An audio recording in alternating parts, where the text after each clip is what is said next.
تو کچھ پڑھا کرو، کچھ آرام بھی کیا کرو۔ کہنے لگے نہیں اللہ کے رسول طاقت بڑھی، جوان آدمی تھے، تو آپ نے فرمایا ایسا کرو کہ تم 30 دن میں مکمل کیا کرو، یعنی روز کا ایک پارہ پڑھ لیا کرو۔ کہنے لگے نہیں اللہ کے نبی بہت میں تو مضبوط آدمی ہوں، میں زیادہ پڑھنا چاہتا ہوں۔ آپ نے فرمایا 20 دنوں میں پڑھ لیا کرو۔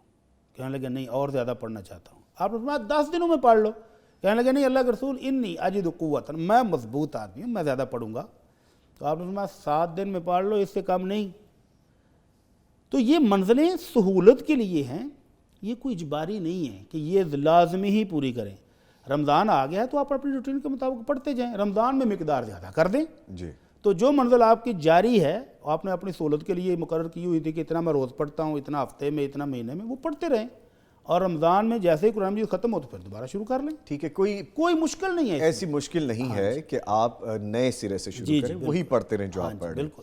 سر آگے پوچھا گیا ہے کہ منت ماننا کیسا ہے، یعنی یہ کہنا کہ اگر میرا فلاں کام ہو جائے تو میں اتنا صدقہ کروں گا، کیا یہ اللہ سے سودے بازی نہیں ہو جاتی؟ کیا اسلام اس کی اجازت دیتا ہے؟ اس پہ رہنمائی فرمائیے۔ جواب تو بھائی نے دے نہیں دیا۔ جی بالکل بالکل۔ یعنی اللہ سے بارگیننگ ہم کر رہے ہیں کہ یہ میرا کام ہوا تو میں بھی یہ فرما برداری والا کام کر لوں گا، یعنی کوئی دیگیں پکا کے غریبوں میں بانٹوں گا، یا نفل پڑھوں گا، یا قرآن پڑھوں گا، یا روزہ رکھوں گا، اور اگر نہیں ہوا تو نہیں۔ تو اسی لیے نبی کریم صلی اللہ علیہ وسلم نے امت کو جو اسپیشل تعلیم دی، فرمایا لا تنظروا فإن النظر لا یغنی عن القدر شیئا، کہ تقدیر میں کوئی تبدیلی نہیں آتی تمہاری نظر ماننے سے، ہوگا وہی جو اللہ نے پہلے سے تمہارے مقدر میں لکھا ہوا ہے۔ ہوتا کیا ہے؟ انما یستخرج به من البخیل، اللہ کے رسول صلی اللہ علیہ وسلم فرماتے ہیں کہ نظر کے ذریعے اللہ بخیل سے کچھ نہ کچھ نکلوا لیتا ہے، ویسے وہ نکالتا نہیں ہے، کسی غریب کو نہیں دے گا، لیکن جب مشکل میں پھنسا ہو تو پھر کہتا ہے میں 100 دیگیں پکاؤں گا لیکن میرا کام ہو جائے۔ جی تو یہ ناپسندیدہ طریقہ ہے۔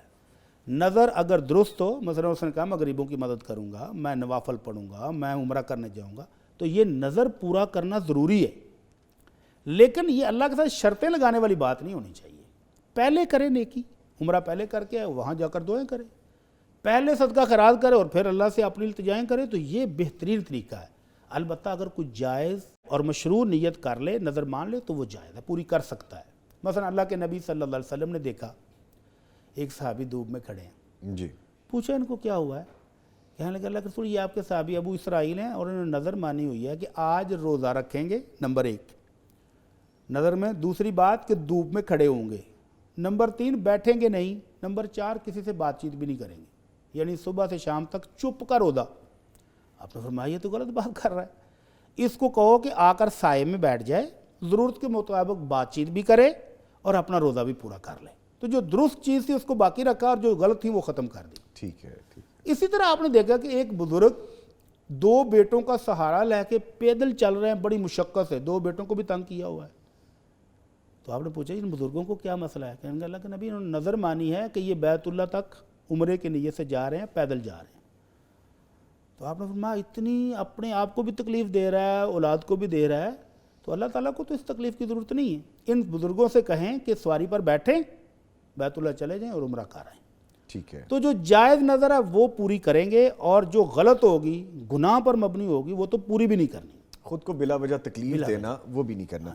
اچھا سر، ایک محبت ہوتی ہے، ایک چاہت ہوتی ہے کہ دل کی خوشی سے کہ یا اللہ کریم اگر یہ کام ہو جائے گا تو میں یہ پڑھوں گا، یا میں اس طرح سے، وہ محبت کا ایلیمنٹ وہ کچھ اور معاملہ، وہ جو محبت ہے نا اس کو پیشگی رکھ لے نا، پیشگی رکھے۔ ٹھیک ہے، پہلے کرے نا کہ اللہ میں تیرے گھر عمرہ کرنے جا رہا ہوں اس نیت سے کہ میں فلاں فلاں میرا کام مشکل میں پھنسا ہوا ہوں، اللہ مجھے نجات دے دے۔ ٹھیک ہے، بہترین ہے کہ عمرہ بھی کرے، دعائیں بھی کرے، نوافل پڑھے جی کہ اللہ میں یہ جو 2 نفل پڑھ رہا ہوں میں اس وجہ سے پڑھ رہا ہوں کہ میری یہ مشکل آسان ہو جائے، تو یہ بہترین طریقہ ہے۔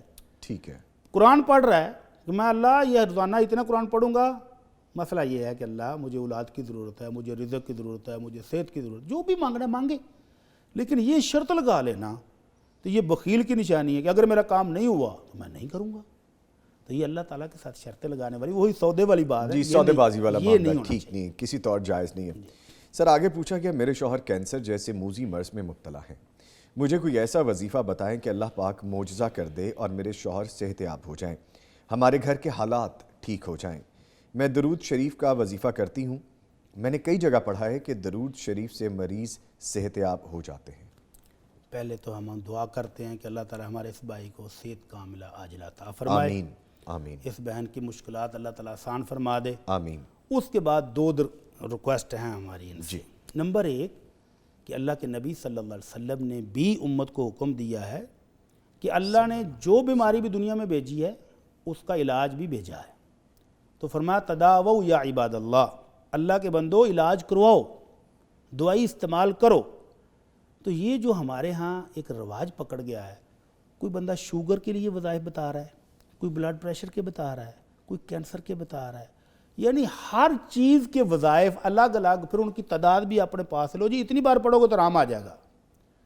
بلکہ یہاں پر خدائی دعوے شروع ہو گئے کہ فلاں صاحب دم کرتے ہیں شوگر کا، دم کرتے شوگر ختم۔ اللہ اکبر۔ تو یہ دھوکہ ہے، اس میں نہیں پڑھنا چاہیے۔ ہاں جو مسنون وظائف ہیں ان کی وجہ سے اللہ کی رحمت آ جاتی ہے، اللہ مصیبت کو ختم کر دیتے ہیں، بیماری کو ختم کر دے، وہ الگ بات ہے۔ تو ان بہن کو چاہیے پہلے تو جو علاج جاری ہے اس کو جاری رکھے۔ اس کے علاوہ ہم ایک دو چیزیں ہم بھی بتاتے ہیں جی پلیز۔ علاج کے طور پر۔ ایک تو وہ جو علاج کر رہے ہیں اس کو جاری رکھیں، اور نمبر دو اللہ کے رسول صلی اللہ علیہ وسلم کا بہت خوبصورت سا فرمان ہے کہ ماء زمزم لما شرب لہ، زمزم کو جس مقصد سے پئیں اللہ وہی مقصد پورا کر دیتا ہے۔ سبحان اللہ۔ اس زمزم کی فوائد اور ثمرات پر لوگوں نے کتابیں لکھ دی ہیں، اور پھر وہ جو حقیقی واقعات ہوئے ہیں لوگوں کے ساتھ وہ بھی درج کیے، ان میں سے اس مناسبت سے میں ابھی بیان کرنے لگا ہوں۔ جی پلیز۔ اٹلی کا ایک جوڑا میاں بیوی کو اتفاق سے کینسر ہو گیا اور لاسٹ سٹیج پہ پہنچی ہوئی ہے اور جسم گلنا شروع ہو گیا ہے، اللہ اکبر۔ مسلمان ہیں، تو بیوی نے جیسے ہوتا ہے نا وہ آخری خواہش خامد سے التجا کی کہ اگر تم مناسب سمجھو تو مجھے عمرہ کرا دو۔ تو خامد بھی بیچارہ اس کی حالت دیکھ رہا ہے، پریشان ہے رات دن کا، ٹھیک ہے جی چلتے ہیں عمرہ کرنے چلتے ہیں۔ مکہ مکرمہ پہنچے تو وہ خاتون مکہ مکرمہ میں مسجد حرام کے اندر بھی جہاں خواتین کے لیے جگہ مخصوص کی گئی ہے، جی۔ خواتین میں بیٹھے ہوئے وہ چہرے کو چھپائے رکھتی تھی۔ تو خواتین نے کہا کہ بہن اب یہاں کون سے مرد ہیں سامنے، تو تم ریلیکس ہو جاؤ، نقاب اتار لو، اب یہاں کیا ہے۔ تو وہ اس کو پتہ تھا کہ جسم پورا بہت بری حالت ہے، تو یہ دیکھیں گے تو پریشان ہو جائیں گے، تو وہ اصرار کرتے رہے اور وہ چہرہ نہیں دکھاتے۔ لیکن جب کچھ دن گزر گئے اور روز ملنے والی خواتین کے ساتھ تھوڑی سی اور ریلیکس ہوئیں تو انہوں نے بتا دیا کہ میرے چہرے میں یہ پرابلم ہے۔ تو انہوں نے کہا پھر تو تم صحیح جگہ پر آ گئی ہو، نیچے زمزم کا کنواں ہے، وہاں جاؤ اور زمزم سے پانی لے کے فریش تو اپنے چہرے کو دو، باقی زخموں کو بھی دھو لو اور پیو بھی، اس نیت کے ساتھ کہ اللہ آپ کو اس موذی مرض سے شفا دے دے۔ جی۔ 1 مہینے کا ان کا وہ ویزا تھا، 1 مہینے کے اندر اندر اس کے وہ زخم خشک ہونے شروع ہو گئے اور صحت بحال ہونی شروع ہو گئی۔ تو حوصلہ ہوا کہ یہ تو زمزم نے کمال کر دیا۔ تو وہ جب واپس گئے اور زمزم ساتھ لے کر چلے گئے تو ڈاکٹر جو کہ پہلے سے علاج کر رہے تھے وہ حیران کہ ایک دم 1 مہینے کے اندر اندر اتنی ریکوری یہ ممکن نہیں ہے، کون سی دوائی استعمال کی؟ تو انہوں نے بتایا جی ہم نے تو زمزم پیا ہے۔ اللہ تو اکبر۔ آمنہ کے لال صلی اللہ علیہ وسلم کے فرمان پر یقین رکھتے ہوئے اگر کوئی مریض اپنی بیماری کے لیے زمزم کو پیے تو انشاءاللہ شفا ضرور ملتی ہے۔ آب شفا ضرور استعمال کریں، بالکل ٹھیک ہے۔ دوسرا نسخہ ان کو اور بتاتے ہیں۔ جی۔ ہمارے ایک بزرگ بیان کر رہے تھے کہ بہت مالدار آدمی، زندگی مشین کی طرح چلتے چلتے اس وقت پتہ چلا جب کینسر بالکل لاسٹ سٹیج پہ پہنچا ہوا ہے، تو بزرگوں سے دم کروانے آیا کہ دعا کر دیں۔ کہتے دعا تو میں کروں گا، علاج نہ بتا دوں؟ انہوں نے کہا جی علاج بتائیں، میں تو تھک گیا ہوں دوائیاں کھا کھا کے، سارے ڈاکٹر کو چیک کرا کے بتائیں۔ کہتے ہیں اپنے ابائی گاؤں میں کب سے گئے ہوئے ہو؟ کہتے جی مدتیں ہو گئی۔ پرانے دوستوں کو کب سے ملے ہو؟ کہتے جی پتہ ہی نہیں کوئی زندہ بھی ہے کہ نہیں، اس مشینی لائف میں سب بھول چکا ہوں۔ رشتہ داروں کو کب سے ملے ہو؟ کہتے جی صدیاں گزر گئی ہیں۔ کہتے ہیں اچھا، تو پھر اللہ کے رسول صلی اللہ علیہ وسلم کا فرمان سن لو، من سرہ ان یبسط علیہ رزقہ وینسع فی اثرہ فلیصل رحمہ۔ نبی کریم صلی اللہ علیہ وسلم کا بھی یہ حکم ہے کہ جس کو رزق میں خوشحالی چاہیے، کشادگی چاہیے، یا وہ لمبی عمر چاہتا ہے تو وہ رشتہ داروں کے ساتھ ملنا جلنا شروع کر دے، میل جول رکھے۔ میل جول۔ جی۔ تو اس نے سارے کام شم چھوڑے، میٹنگیں کینسل کی اور اپنے پرانے آبائی گاؤں میں پہنچ گیا۔ اب وہ اس کے پرانے دوست سارے بوڑھے ہو چکے ہیں بظاہر، سارے مل رہے ہیں خوش، آج اس کے گھر دعوت، کل اس کے گھر دعوت، اور اس کا واپس جانے کو دل ہی نہیں کر رہا۔ مہینہ ڈیڑھ مہینہ ان کے ساتھ رہا، وہ پرانی یادیں تازہ کیں، فریش ہوا کھائی، رشتہ داروں کو ملا، محبتیں بانٹیں، کچھ لیں، واپس آیا تو بیماری بہت حد تک ختم ہو چکی تھی۔ تو یہ بھی ایک نسخہ ہے۔ اور تیسرا نسخہ بھی اس بہن کو بتا دیے، اللہ رب العزت کا قرآن مجید میں 3 جگہ پر وعدہ ہے، جی، وَمَن يَتَّقِ اللَّهَ يَجْعَل لَّهُ مَخْرَجًا وَيَرْزُقْهُ مِنْ حَيْثُ لَا يَحْتَسِبُ، کہ جو اللہ سے ڈر جاتا ہے اللہ اس کے لیے بند راہیں کھول دیتا ہے، مشکلات آسان کر دیتا ہے، اور رزق وہاں سے ملتا ہے جہاں ان کو وہم و گمان میں بھی نہیں ہوتا۔ اور دوسری جگہ فرمایا وَمَن يَتَّقِ اللَّهَ يَجْعَل لَّهُ مِنْ أَمْرِهِ يُسْرًا، جو اللہ سے ڈر جائے اللہ اس کے معاملات آسان کر دیتا ہے۔ تو یہ اپنے گھر میں دیکھیں، اگر کہیں اللہ کی نافرمانی ہو رہی ہے، کوئی ایک جرم جس کی وجہ سے اتنی سخت سزا ملنے کو مل رہی ہے، تو اس کو چھوڑ دیں، اللہ سے توبہ کریں، معافی مانگیں، اللہ کی طرف آ جائیں، تو انشاءاللہ ان کو صحت ضرور ملے گی۔ اللہ تعالیٰ ان کے لیے بہتر کرے۔ اور درود شریف کا تو انہوں نے خود بتا دیا ہے۔ بالکل بالکل۔ اور وہ تو وظیفہ ہم بار بار کہتے ہیں کہ اللہ کے نبی کی گارنٹی ہے، اذن تکفی ہمک و یغفر لک ذنبک، اللہ سارے گناہ بھی معاف کرتا ہے اور ساری پریشانیاں بھی دور کرتا ہے۔ تو وہ کہتی ہیں ہم پڑھ رہی ہیں تو ذرا نیت کر کے پڑھیں کہ اللہ ہمارے اس بیمار کو شفا دے دے، اس لیے ہم درود شریف پڑھ رہے ہیں۔ تو بیمار کو بھی کہیں وہ خود بھی پڑھے، اور یہ خود بھی پڑھ رہی ہیں بہن بھی، تو ہماری دعا ہے کہ اللہ ان کو صحت کاملہ عطا فرمائے۔ آمین، اللہ تعالیٰ ان کے معاملات میں آسانیاں فرمائے۔ سر پھر یہ پوچھا گیا، میں ایک بے سہارا خاتون ہوں، میرا کمانے والا کوئی نہیں ہے، میں ایک جگہ کوکنگ کی جاب کرتی ہوں، ماہانہ 25,000 تنخواہ لیتی ہوں، بچت کرتے کرتے میرے پاس 6 لاکھ کے قریب رقم جمع ہو چکی ہے، کیا میرے اوپر بھی زکوٰۃ فرض ہے جبکہ میرا کمانے والا میرے سوا کوئی نہیں ہے؟ ہماری اس بہن کو یہ سمجھنا چاہیے کہ اللہ تعالیٰ نے زکوٰۃ انکم میں نہیں رکھی ہے کہ جو شخص بھی کمائے اس میں سے 2.5% زکوٰۃ دے، ایسا نہیں ہے۔ اسلام نے بہت خوبصورت سا قانون دیا ہے کہ جو کماتا ہے، کما کے سیو کرتا ہے، بچت کرتا ہے، پورا سال اس کی بچت پڑی رہے، خرچ نہ ہو، تو پھر اس میں سے 2.5% زکوٰۃ ہے۔ انکم پر ہے ہی نہیں، کسی بندے کی کروڑوں روپے انکم ہے اور وہ کماتا ہے اور وہ خرچ ہو جاتے تو اس پر زکوٰۃ نہیں ہے۔ ٹھیک ہے۔ اور ایک بندہ تھوڑے تھوڑے کر کے، جس طرح یہ ہماری بہن کہہ رہی ہے کہ اس نے بچت کر لی ہے، اب یہ سیونگ ہے، اگر وہ پورا سال خرچ نہیں ہوئی، کہیں بھی انویسٹ نہیں کی، کسی کام میں نہیں لگائی، تو پھر ان کو بھی زکوٰۃ دینی پڑے گی۔ ٹھیک تو ان کے پاس اب 6 لاکھ ہیں، یا تو اس کو خرچ کر لیں، کسی کام میں لے آئیں، اپنی کو ضرورت پوری کر لیں، یا پھر اس پر 2.5% زکوٰۃ اللہ کو راضی کرنے کے لیے دیں، اللہ برکت دے گا اس میں۔ بے شک بے شک، اور زکوٰۃ دینے سے مال ختم کم نہیں ہوتا، کم نہیں ہوتا بلکہ بڑھتا ہی ہے۔ بڑھوتری آتی۔ آگے پوچھا گیا ہے جی کہ میری جیٹھانی سے میری تکرار ہو جاتی ہے۔ سر یہ تو وہ گھر کے معاملات ہیں، اللہ اکبر۔ پھر ہماری بول چال بھی ختم ہو جاتی ہے۔ گزشتہ 5 سال سے یہی روٹین چل رہی ہے کہ ہر دفعہ میں ہی صلح میں پہل کرتی ہوں، اب میں اسے اپنی توہین سمجھنے لگی ہوں کہ ہر بار میں ہی صلح میں پہل کیوں کرتی ہوں، اللہ اکبر۔ لیکن پھر خیال آتا ہے کہ پہل نہ کی تو میری عبادات کا کیا بنے گا۔ اس صورتحال میں میری رہنمائی فرمائیں کہ مجھے کیا کرنا چاہیے۔ ماشاءاللہ ایمان مضبوط ہے، جی، اور اس وجہ سے وہ ایمان یاد کراتا رہتا ہے کہ صلح بھی کرنی ہے، کہیں عبادت قبول ہونے سے نہ رہ جائے۔ جی، تو اللہ کے نبی صلی اللہ علیہ وسلم کا یہ فرمان ان کو ہم دوبارہ یاد کرا دیتے ہیں جی، کہ اللہ رب العزت کے سامنے جب اعمال پیش ہوتے ہیں سوموار اور جمعرات کے دن، جی، تو اللہ تعالیٰ بہت سارے لوگوں کو بخش دیتا ہے سوائے مشرک کے، اور 2 ان افراد کو جو لڑے ہوئے ہوتے ہیں، تو اللہ تعالیٰ فرشتوں کو حکم دیتے ہیں انذروا ھذین حتی یصطلحا، ان کا معاملہ پینڈنگ میں رہنے دو، جب صلح کریں گے پھر دیکھیں گے۔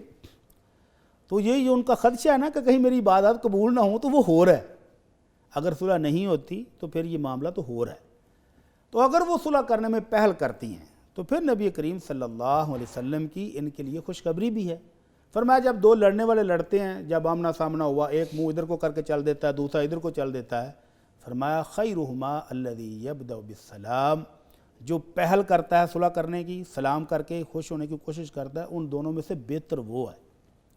اور اگر یہ بائیکاٹ چلتا رہا 1 سال، انہوں نے کہا 5 سال، لیکن شاید وہ درمیان میں صلح ہو جاتی ہے، پھر لڑائی، وہی کہہ رہی ہیں بار بار لیکن اگر بائیکاٹ ہی سال چلتا رہے، جی، تو اللہ کے نبی صلی اللہ علیہ وسلم فرماتے ہیں من حجر اخاہ سنتاً فَكَأَنَّمَا قَتَلَهُ، کہ جس بندے نے 1 سال بائیکاٹ رکھا تو وہ اس کو قتل کرنے کے برابر گناہ ہے۔ اور یہ جو آخری خدشہ انہوں نے کہا جی میں ہی کیوں، تو اللہ کے نبی صلی اللہ علیہ وسلم کا حکم سمجھ کے کر لیں۔ آپ نے فرمایا لیس منا من لم یوقر کبیرنا ویرحم صغیرنا، جو ہمارے بڑوں کی عزت نہیں کرتا، چھوٹوں پر شفقت نہیں کرتا، وہ ہم میں سے نہیں ہے۔ تو یہ چھوٹی ہیں تو بڑوں کا احترام کریں، عزت کریں۔ جب وہ روٹھے منا لیں، اب شیطان آ کر وسوسہ ڈالتا ہے، اوہو تیری تو ناک نہیں رہی، تیری کون سی عزت رہ گئی، ہر بار تو ہی منائے، تو یہ شیطانی وسوسہ ہے۔ کیونکہ اللہ کے نبی صلی اللہ علیہ وسلم فرماتے ہیں ما زاد اللہ عبدا بعفو الا عزا وما تواضع احد للہ الا رفعہ اللہ، جو بندہ بھی درگزر کرتا ہے معاف کر دیتا ہے تو اللہ اس کی عزت میں اضافہ کر دیتے ہیں، اور جو اللہ کے لیے نرم ہو جاتا ہے، جھک جاتا ہے، عاجزی اختیار کرتا ہے، اللہ اس کو بلندیاں دے دیتا ہے۔ بے شک۔ تو اس بہن کو یہ خیال دل سے نکال دینا چاہیے کہ میں منانے جاتی ہوں، میں صلح کرتی ہوں تو میری عزت میں کمی ہوتی، نہیں، اللہ عزت میں اضافہ کرے گا۔ اور یہ شیطانی وسوسہ فوراً جھٹک کر جیسے ہی لڑائی ہو دوسرے ہی دن ان کو صلح کر لینی چاہیے، کوئی بات نہیں۔ ٹھیک ہے، آگے پھر یہ پوچھا گیا ہے، میں نے کسی سے سنا ہے کہ موت کا فرشتہ جب کسی کی روح قبض کرنے آتا ہے تو پہلے وہ اس محلے کی مسجد میں آتا ہے اور مسجد سے پوچھتا ہے کہ کیا یہ شخص تیرے اندر نماز پڑھنے آتا تھا؟ اس کی گواہی لینے کے بعد پھر اس کی جان نکالی جاتی ہے۔ کیا ایسا کسی حدیث شریف سے ثابت ہے؟ براہ کرم رہنمائی فرمائیں۔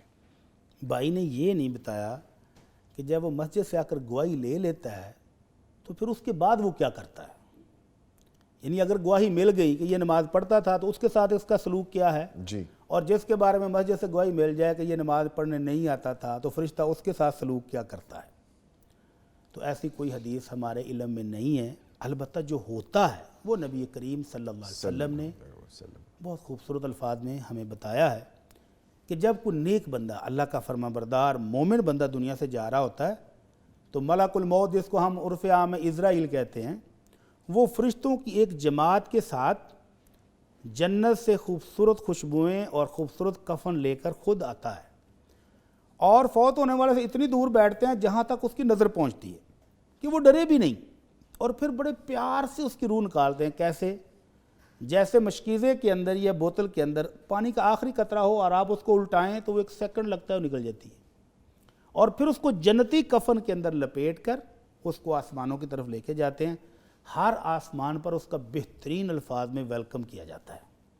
جب اللہ تعالیٰ کے پاس پہنچتے ہیں تو اللہ تعالیٰ کہتے ہیں میرے بندے کی روح کو علیین میں لے جاؤ، جنت میں لے جاؤ۔ اللہ اکبر۔ پھر وہ قبر میں روح لٹائی جاتی ہے۔ یہاں سوالات ہوتے ہیں کہ تمہارا دین کیا تھا، کس نبی کو ماننے والے ہو، کس اللہ کو ماننے والے ہو۔